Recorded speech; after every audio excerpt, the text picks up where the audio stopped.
Hello, everyone. This is Howard from ICN, and I'm joined today by nursing leaders and representatives from Israel and the Israeli Nurses Association. Tamar Vektar is the chair of education of the Israeli Association and secretary of international relations. Rina Tiori is the chairwoman in nursing in public health, and Charlene Galat is an emergency nurse who's also had responsibility for shifts of nurses in Israel as well. Thank you all three so much for finding the time to talk to ICN, and I know that our associations around the world will be very interested, very keen to hear from you, your experiences, your thoughts on what's been happening over the last 15 months. We're talking, obviously, just a few days after the announcement of a ceasefire as well, and we will talk about that. But firstly, let me ask you that we know that there was just unbearable pain and suffering as a result of the horrific attacks on the 7th of October. Could you tell us more about the trauma and the health issues that nurses and health workers responding to those attacks encountered, and how they've been providing care and support to people?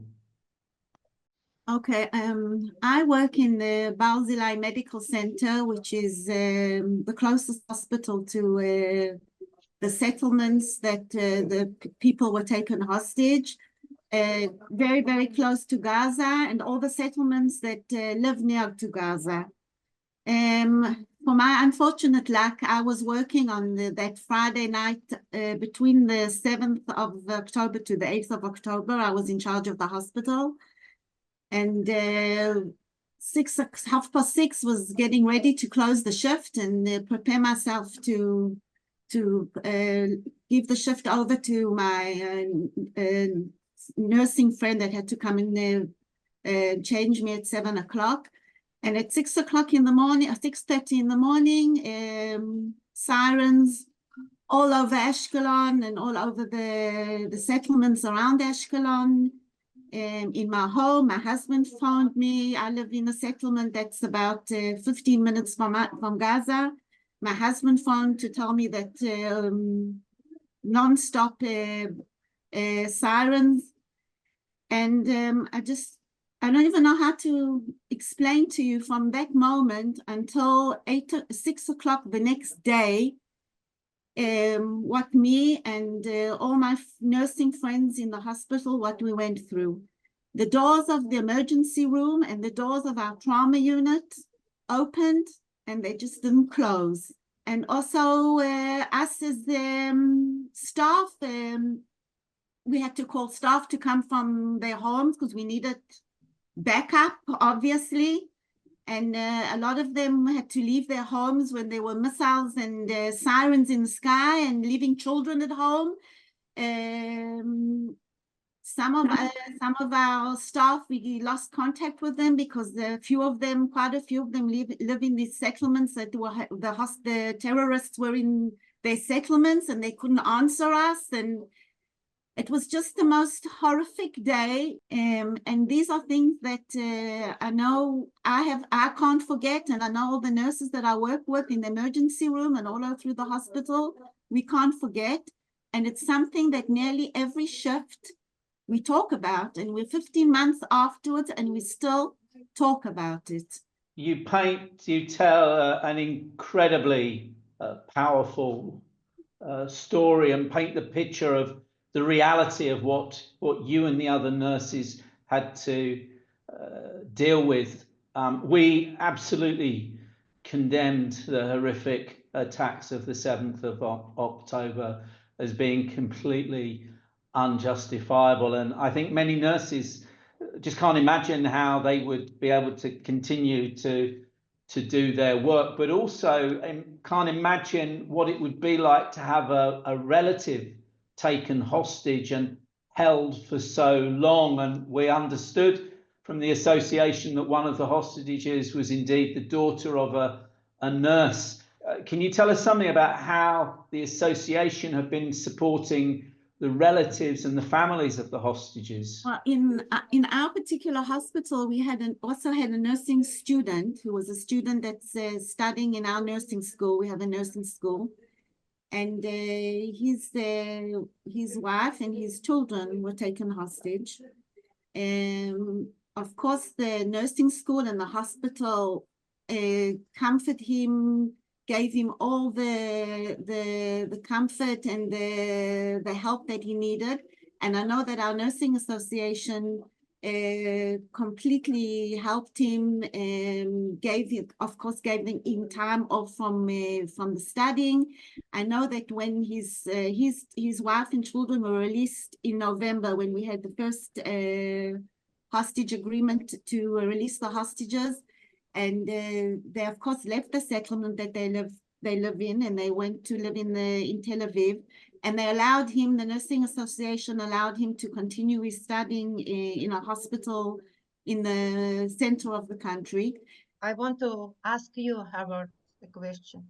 How you will feel if your daughter will be kidnapped, holding under the ground, with limiting access to the oxygen, food, and water, raped and beaten every day? Can you imagine this? As I said, we cannot imagine, and to try and imagine is just so painful as to feel as though it would rip your heart out as well. And the fact you understand what we are going through every day when I'm thinking about our kidnapping people, especially about our young girls, men, children. They took children, they murdered the parents, and they took children from the home alone. But I want to say, I don't want to mess with politics, you know. Every time it's come up from me, I'm sorry. But I want to tell you about what our association did and are doing now for the nurses who were displaced from their homes. And we provide psychological assistance through our hotline. And we help to find temporary accommodation for the nurses who were displaced from their houses.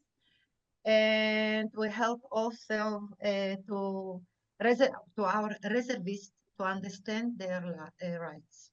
We know that the association, obviously, we've been in regular contact and have heard from you about the hugely important and impressive work the association have been doing to support nurses. And on behalf of us all, we thank you, and we thank the association for providing that support. We know through ICN that in other places, when disasters, conflicts happen, the associations are so often a tower of strength and support for the nurses.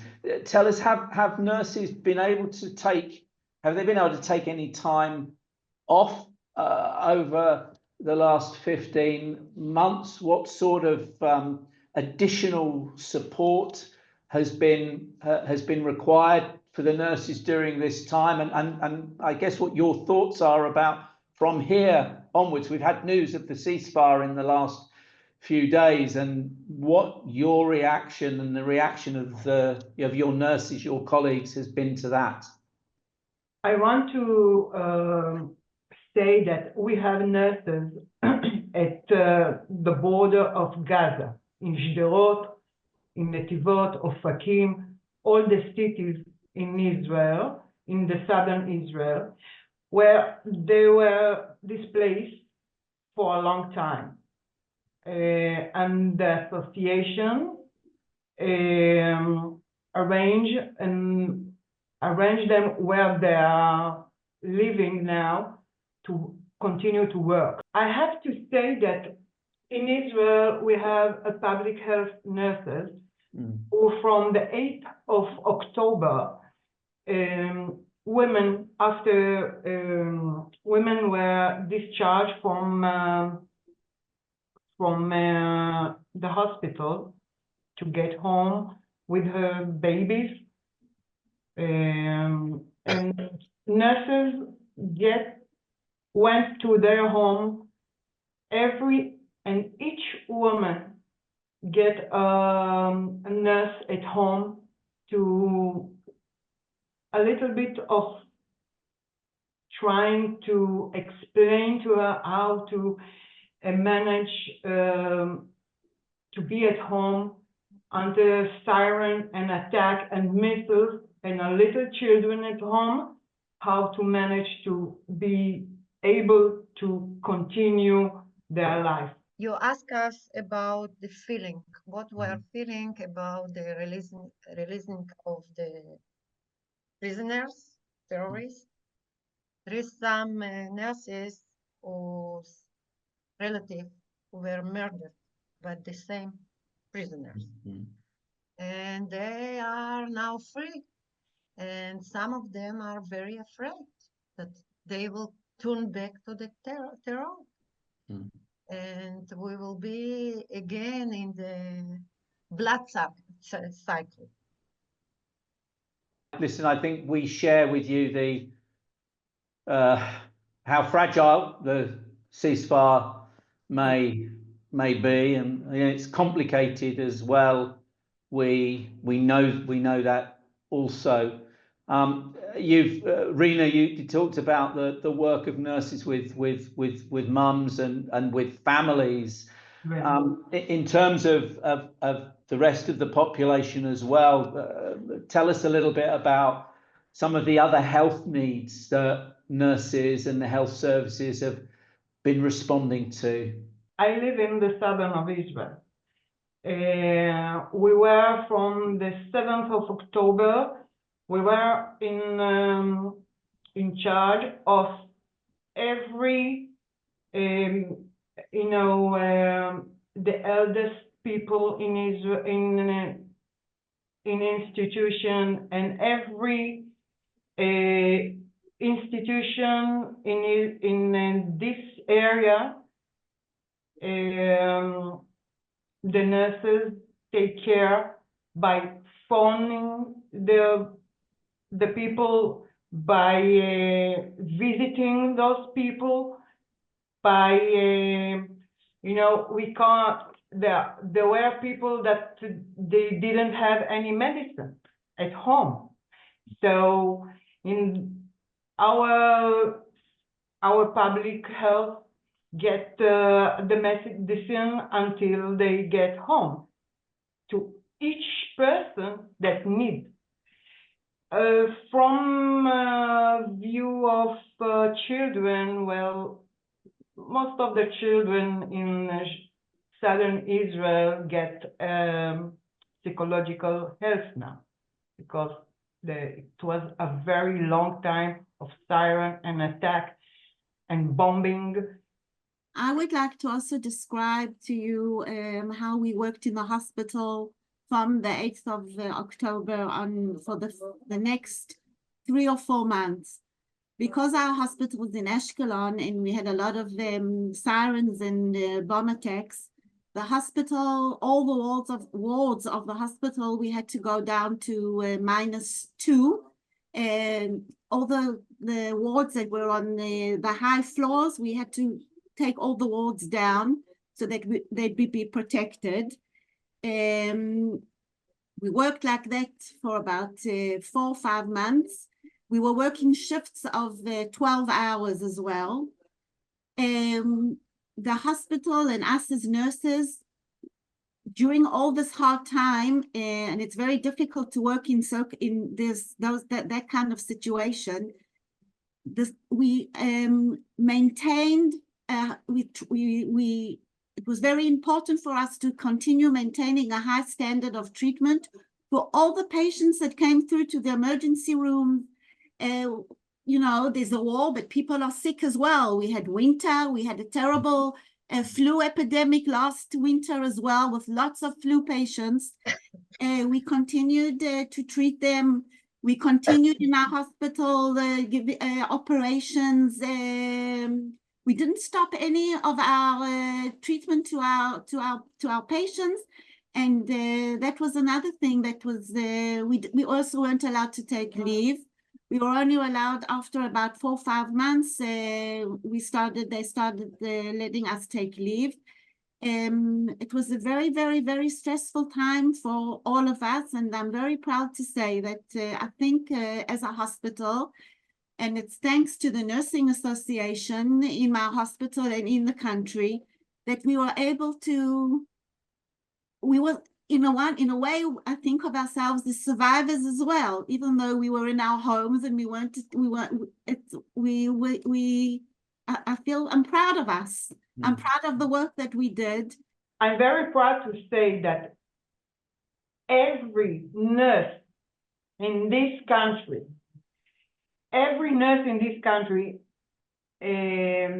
went to work without any feeling that they are leaving their children, they are leaving their oldest people in their home. I can tell you that I went to see one woman that was very afraid. She was very afraid. She is a mother of 4 children, and I had 4 stops. It's 10 minutes from my home. I had 4 stops because of the missile was upon her head. So when she saw me, she was so much. You see that she needed to see me to be a little bit relieved about their afraid, and it was very, very comfort to me that I did something. We see almost every time that there are these disasters and wars around the world, the courage of nurses. Everybody knows about the care and the compassion, but the courage to continue to go to work, to put people's health first when there is, as you've described, it's a direct risk to your own health and well-being, your own life and that of your family as well. And you absolutely should be proud, and proud doesn't seem a strong enough word to reflect back what you and your fellow nurses have done during this time, which is also why we also think that your voices are so important to shape the future and what comes next. And I wondered, each of you, what your hopes for the future are. We want to live in peace. That's all. That's all. We want to work, to study, to do a great things, and we want a peace. That's what we need. We are peaceful people. And I want to thank you again about your support. What we did, the workshop in the beginning of the war with the nurses who suffering from trauma because of their children that they were killed on the Nova Party. So I want to thank you again. It was very, very important and very needed. You know, I hope that we will get peace in Israel, because we, nurses in Israel, are seeking for peace to continue to provide healthcare for every citizen in Israel, a good healthcare, a very, very good healthcare. This is our goal. This is our work. We are proud to be nurses, and we are proud to give everybody who comes to us, who needs us, to give him our care. So it's very important, this message is very important for all the world to understand that we want peace, and we want to continue to be nurses. You are heard loud and clear, and you know, Tamar, you know as well that message of peace and how fundamental and important health and the work of nurses is to peace is one that ICN shares absolutely and unreservedly and advocates for as well. And the help that ICN was able to provide, and just to be clear on this, it comes from other associations. ICN is but the vehicle through which the support, the solidarity from other organisations, other nursing associations, we're able to help the Israeli Association, and it's the strength and solidarity of nursing around the world. I wanted to ask all of you, just before we finish, whether you have a message for the nursing associations around the world that you would like to convey to them as well. Now is the time to lend solidarity to all affected by this war.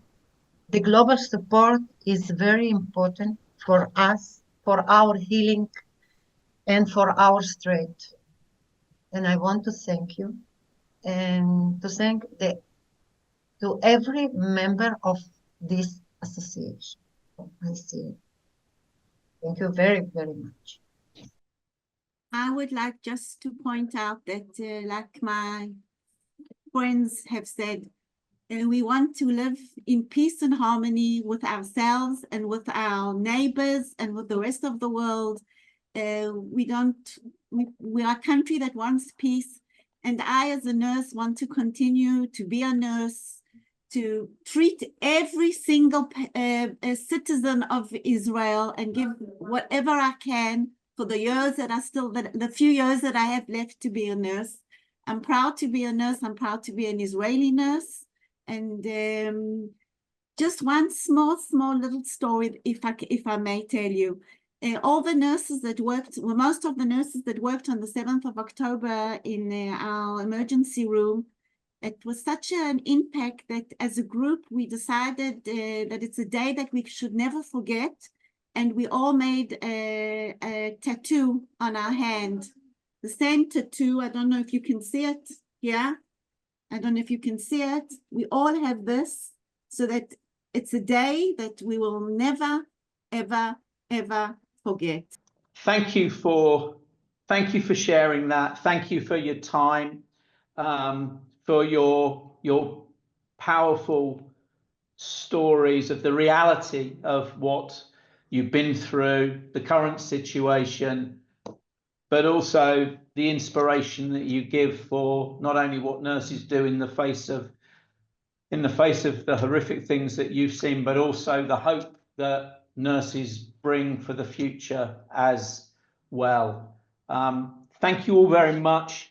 Be assured we will stay in contact. We will continue to stay in close contact through ICN, and I know you have an event coming up as well, which we're making a contribution to, and we wish you all the very best for that as well. Thank you all very, very much. Thank you very much, Howard. See you in Helsinki. And see you in Helsinki as well. That'll be great. And I know that there are many nurses from around the world who will also be pleased to see you in Helsinki. Thank you very much, Howard. Okay. Thank you.